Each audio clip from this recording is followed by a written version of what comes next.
அந்த புது வீடு இருக்கிற இடத்துக்கு கூட்டிட்டு போச்சு. ஆகா கோமல், நம்மளோட புது வீடு பாக்குறதுக்கு ரொம்ப அழகா இருக்கு. இத நீங்க ரொம்ப அழகா கட்டியிருக்கீங்க. ஆனா மீனு, நான் இந்த மாதிரி ஒரு சூழ்நிலையில உன்னை இங்க கூட்டிட்டு வருவேன்னு நினைக்கவே இல்ல.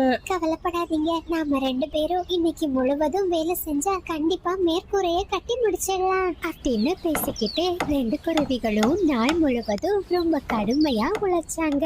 அப்படியே அன்னைக்கு சாயந்தர நேரம் வந்துச்சு.